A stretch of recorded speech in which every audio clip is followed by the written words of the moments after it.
Okay, I'm gonna send you down now, okay? This is too much. Are you a traitor? You want to take over the lesson? You know, sometimes they make my blood pressure go up. And I always believe that there's always a root cause to a misbehavior. For every dazzling moment, freely transform your style. Perfect Match Collection. For every moment, real touch, only natural diamonds. With international grading certificate, Mason Jewelry.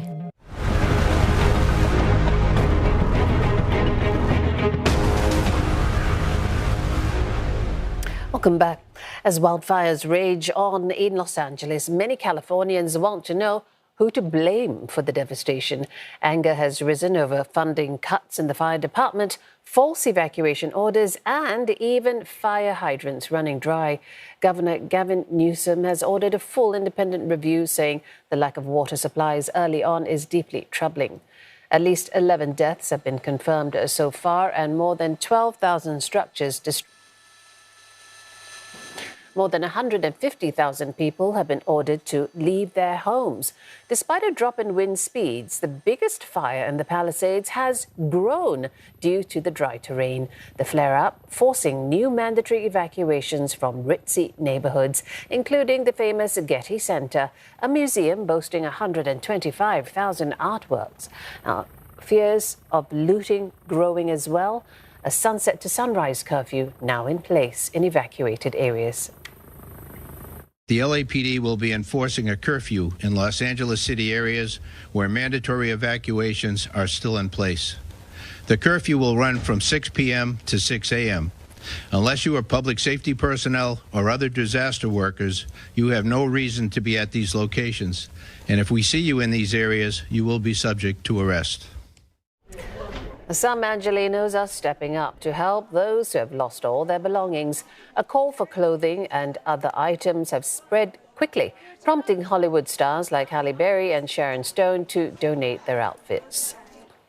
Iris Spitzer gives an update from Culver City in Los Angeles.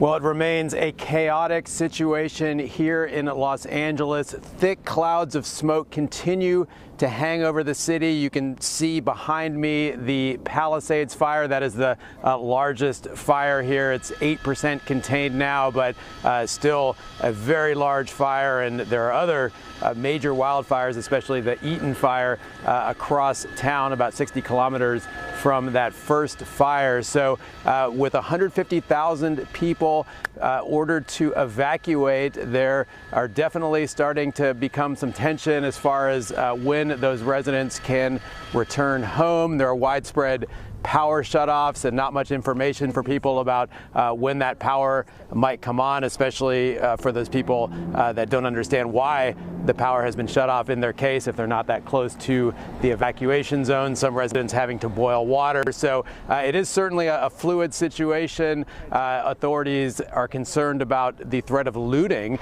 They've already arrested at least 20 people on suspicion of looting and have now instituted a nighttime curfew from 6 p.m. to 6 a.m. in those evacuation zones, as well as deployed some California National Guard troops to kind of help keep things calm here as much as they can. We heard earlier from California Governor Gavin Newsom, as well as U.S. President Joe Biden, where Biden expressed his continued support and the support of the federal government for what's happening here in California. We still got a long way to go, as we're out to hear from the governor and others. And while the winds have died down for the time, we expect they'll remain a threat until early next week. So we're going to keep working 24/7 to support state and local officials to fully stop these fires as soon as possible. Next, we're going to make sure California has every possible resource to fight these fires and help survivors.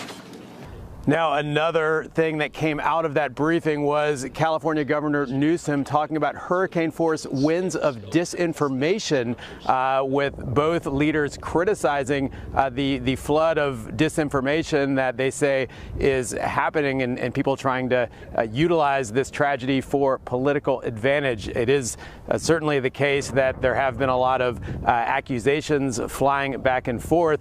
Some of them appear to be legitimate. it in the sense that there is concern right now about the fact that one of the reservoirs in Pacific Palisades did not have any water in it and was offline at the time when that fire hit. Now, that was a scheduled maintenance. They were repairing a cover, but given the scale of the disaster, people are wondering, should people have thought of that in advance? And in fact, Governor Newsom has ordered an independent investigation into that particular issue. But again, a lot of finger pointing now as things become tense on the ground, questioning whether authorities responded well enough to this fire, and as the recovery efforts are still ongoing. Well, different problem over in the south of the United States. So thousands of flights have been cancelled or delayed due to a winter storm. The flight tracking website FlightAware says more than 3,000 flights were cancelled on Friday. Delta Airlines says the worse than expected winter weather prompted the shutdown of all 5 runways at its hub in Atlanta for more than 2 hours. The airline says it cancelled more than 1,000 flights across its network. The airport also had to deal with a Delta plane that aborted takeoff due to an engine issue. Passengers and crew evacuated the plane safely using the emergency slides, but 4 passengers were injured. Hundreds of flights were also cancelled at Charlotte Douglas Airport in North Carolina and Dallas-Fort Worth in Texas. In Texas and Oklahoma, the winter storms dumped snow and glazed roads with ice. In Arkansas, Governor Sarah Sanders mobilized the National Guard to help stranded motorists. Singapore helped in the rescue of all 18 Vietnamese crew from a sunken freighter this morning. The country's Maritime Rescue Coordination Center was alerted to a distress call from Vietnamese registered Dolphin 18. The vessel was reported to be about 274 nautical miles southwest of the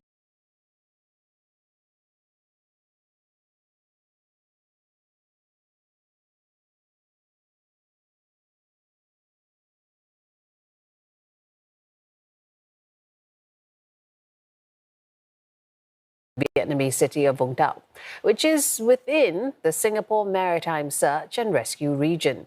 MRCC Singapore coordinated the search and rescue and alerted vessels in the vicinity to keep a lookout and report sightings of the vessel.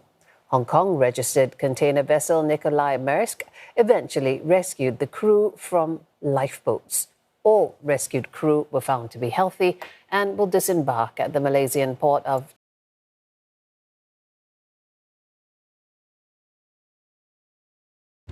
This is CNN.